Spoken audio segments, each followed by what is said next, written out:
want to do it. They're supposed to sort of foster a desire to be a swordsman in the manner that they are showing. And the visual work of art aspect of fencing books is very important. They're meant to be beautiful to look at, exciting things to look at. And snooty art historians like me, often overlook fencing books that aren't of the greatest artistic quality. The fact that Nicoletto Giganti's first book is so fantastic to look at, and that his second book is maybe a bit less fantastic to look at, even though it perhaps has much greater historical importance for present purposes, is perhaps my excuse. It doesn't look very exciting, therefore we didn't look at it, even though it says second book on the first page. Hiding in plain sight. It's always the best place to go if you don't want to be found, I suppose. So, I think that's all I'm going to say. I really want to give as much time to the authors of the book to explain their work and what they've been doing before, which led them to start looking for this book in the first place. You don't find something unless you're looking for it, and I think they had been looking for it for some time before they found it. So, Josh, Kim, we're very glad to have you here. Over to you. Hi there. By the way, hi Malcolm. I would have used an image of you in this if I had one, but I didn't, so instead I'll just point at you when the relevant times come up. That's all. The story of finding this book in this library is an amazing string of coincidences that had to line up to make it possible. And those coincidences don't start with this man.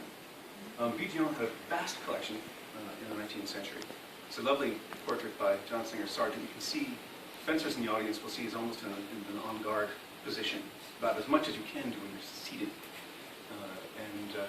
He had a collection that Castle described as the most complete collection known of books at the time. Now, eventually, after Vigeon's death, his collection pretty much disappeared. The people who knew about where the collection went at that time has since died. So by the time of the 80s, nobody really knew what had become of the celebrated collection. I'm just going to give you a kind of a whirlwind tour of this quickly before I introduce Pim, to actually cover the content more of this. I'm just really going to talk about the coincidences that happened to that period. Some of you may already know, Vincenzo Saviolo publishes his Preface in 1594-95. George Silver, somewhat incensed by this, publishes a response to it, The Paradoxes of Defense. And Silver also writes his brief instructions upon his Paradoxes of Defense, but no known published copy of that exists.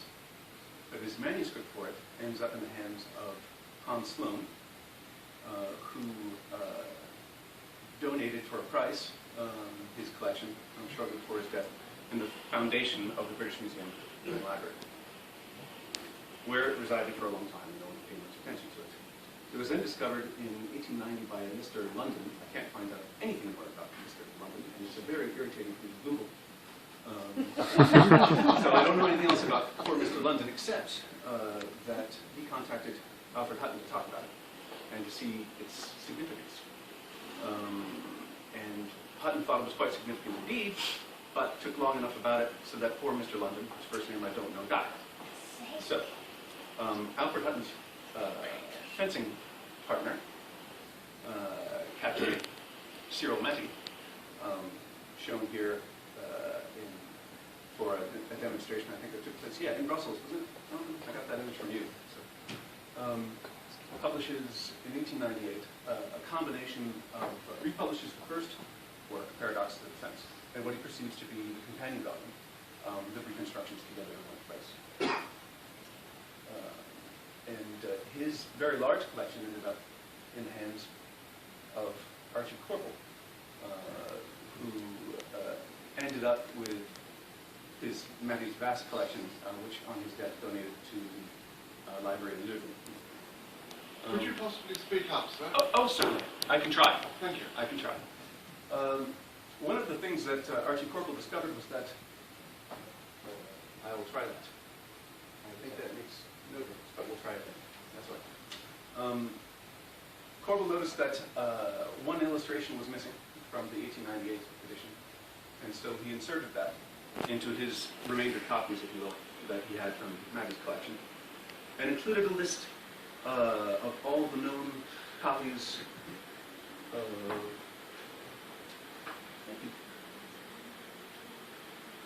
all the known copies of Silver's Paradoxes of Defense.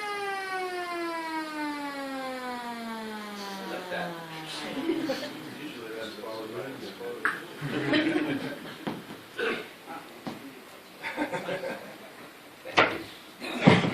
There we go. Thank you very much. So you can see on this list, it's got all of the museums or collections in which Paradoxes of Defense was resident in the 1930s when Corbel compiled this list.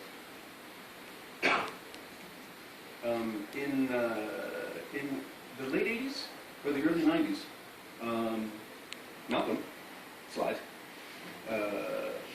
discovered this piece of paper in a copy of Silver in a bookshop.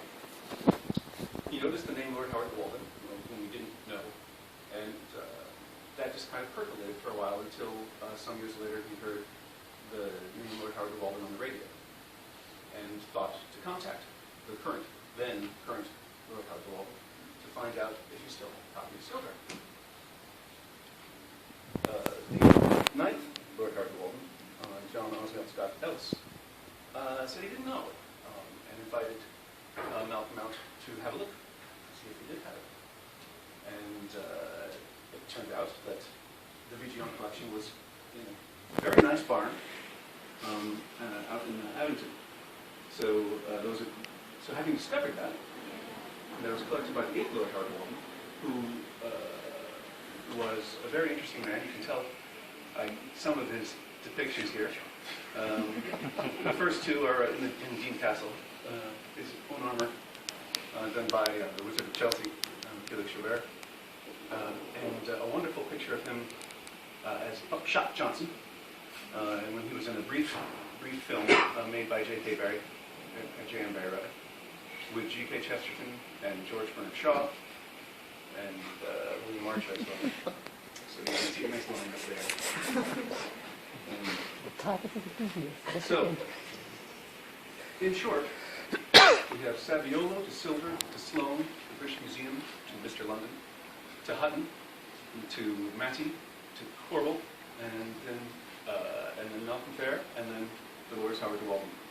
And that shows up finally and discovers VGN's library and also everything else that Lord Howard Walden has added to that collection. And one of those things was the book we have here. We have both editions. We read the 1606 first volume of the Giganti here, and the 1608 upon which our book is based is also here. It is the idea, I've likened this to finding a Spanish galleon where it's been lost someplace, with the wonders of treasures in it, and finding in those treasures the arms of the Venus de Milo. It really took two things to happen, two amazing coincidences to happen to bring this to life. And to describe it, I'll pass on to him.